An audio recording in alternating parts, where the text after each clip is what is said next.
lancar pisan.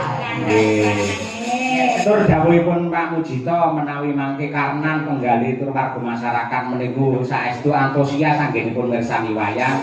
Mangke taun ajeng ugi badhe wayangan melih. Amin. Ning tanpa ngangge dagelan gareng. Mas, kula dungake undang teko saiki. Yo arep melu golek sadap panak mawon. Nggih, tetep ngangge dagelan gareng. Tralala. Lho, kate kok yo apa bebas ngajakin Iso bebas. pisan tok kapok kok Mas. Yo. Nggih, jauh golek sadap panak Mas Cahyo niku repote ngeten iki. Nggih nuwun sewu. Memang Bapak Cahyo tadi seorang sarjana, seorang dosen. Oh, dadak penting kula porsi-porsine kula ngeten iki, nika ngoten nika kan besok pas Cahyo niki. Dadi ini kula ngeten iki nggih namung donga mawon ya Allah. Muga-muga Pas Cahyo ngejo kula. Ya Allah, muga-muga Mas Cahyo ngejo kula. Kula nggih ngoten terus. Sampe lek ndonga ngoten malah salah. Lah kok pripun lho? Mugi-mugi wonten piyayi nanggap Mas Cahyo lajeng ngejak kula. Ngoten. Ya Allah, mugi-mugi wonten priyayi ngejok Mas Cahyo ngejak kula. Nggih, niku dereng karuan lek dadi lho Mas. Lah terus Mugi-mugi ngejak kula ning nggih mboten batal. Lek batal perang sampeyan. mugi-mugi ngejok kula boten batal.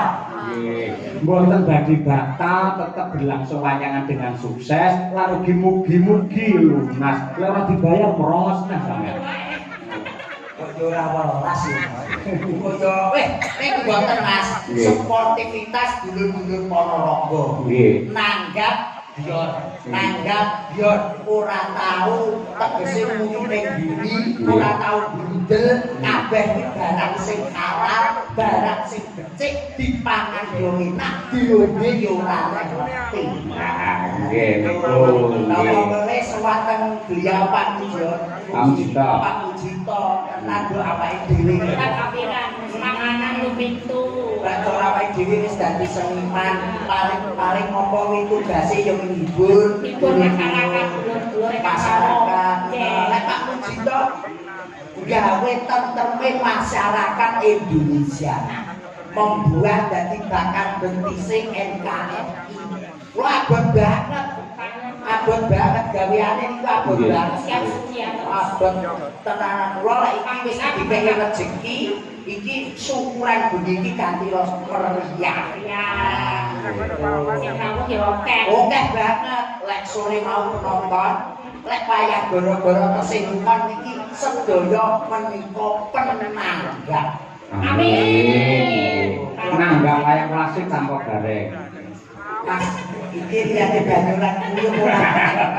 Boten, kali jenengan wong kula niku milih utawi nderekaken piyayi ingkang kepareng nimbali Mas Gareng. Leres. Lah niki wonten pernae yang disawang niku kaya adine Mbak Elisa. Naminipun Mbak Birgita Ayu. Dereng nate panggih ya.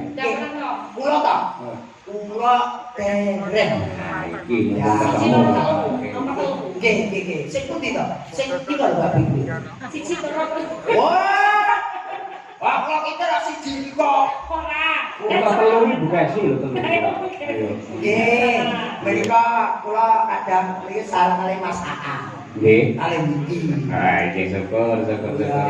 Ya Mbak Birgita tukung men jumeneng coba kaya apa. Ya. Mangga.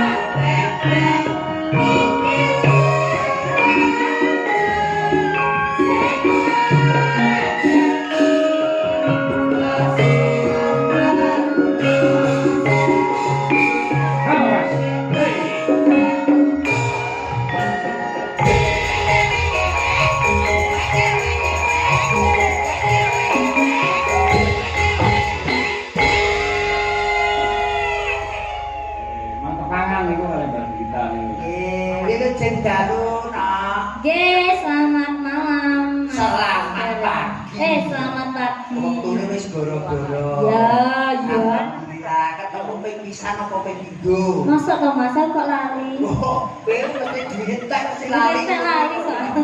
Oke, pepanggih ping kalih. Udah ini ya berarti ya. Mbak Tapi kita sudah pernah bertemu ya. Bertemu ya bertemu tapi geblekmu lire ae, kene ora kanggo kasapan apa-apa. Ya bantu wae wong iki gototno. Kita Halo? ora sakene. Dabo. Kene lho, sisa. Mata. Iya. Oh, Ya, ngeten iki ya. Mas. Ngeten iki panggih pisan, ngeten iki lek tengge Mbak Begita mesti templok plok plok plok plok plok. Langsung iki pok. Tenan Mbak Begita. Iya Mas Bareng. Lah kemarin jenengan terus duwe garwa kaya Mbak Birgita kira-kira seneng apa marem? Alah lek ngeten iki kula duwe bojo kados Mbak Begita, ngeten iki kula Nggih. mboten seneng Mas. Gusti Allah sampean sak sampean. Aku wis ora seneng blas. Sampean iki gak bagus-bagus kok. Oh, Tapi apa ora seneng? Lah ngeten iki kula tiga tadapan nggih. Blah. Ajak kula ngeten iku malah medal kados jenengan.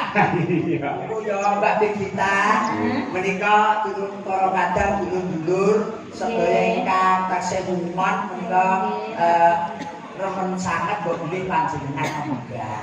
Oke. Pilihan pamulutan Pak Dalam. Wonten ingkang ngersakaken bali saya wonten bentuk kesian. Mboten niki wau, cuman nanti kalau Mas Gareng juga bisa nyanyi loh ini. Oh, Mas Gareng. Nanti kalau duet Mas Gareng. Buat Nanti, gue, Pak. jadi ini dramanya ceritanya jenengan itu Kiai Kakung, duwe garwa loro Mbak Elisa karo Mbak Birgita. Lah kok ora satebas iki. Lah umpama, Ora saged bapakne kok ngaku ngono isih bayang gawe wis kuwat lho Mas. lho dicoba kok wis mumet iki. Boten kesane nunggak tambah-tambah mawon. Iya. Bingung kowe. Ah iya. Pun jajah Mas ngeten iki pun. Lho paling ora janune paling ora ngeten iki Fortuner lho Mas. Wong aku dia isih kredit. Oke, sampean sing tengah-tengah to, Mas. Kita asmara. Nah, ini lho. Aku tak sing kene nah kono. Sampean iki ning tengah ae tak piting lho.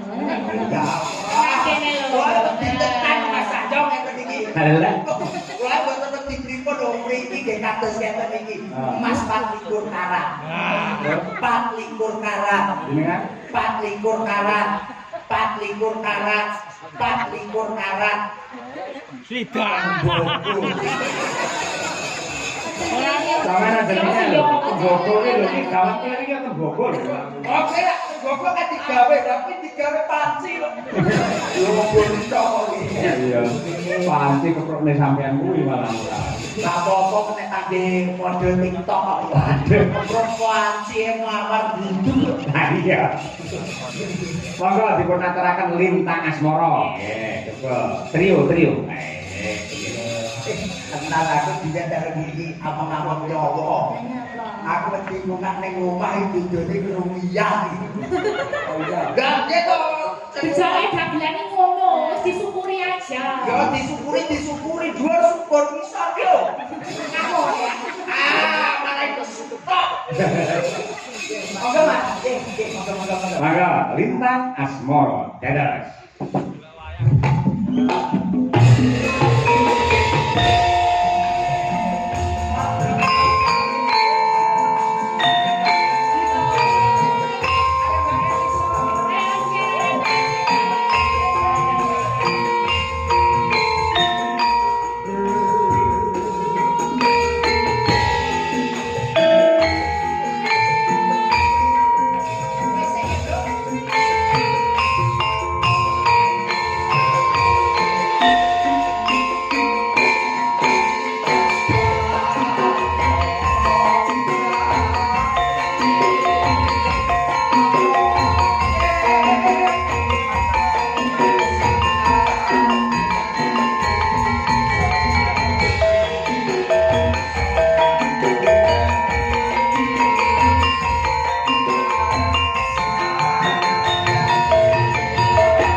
Nembe ngertos niki lek Mas Gareng Mbak ya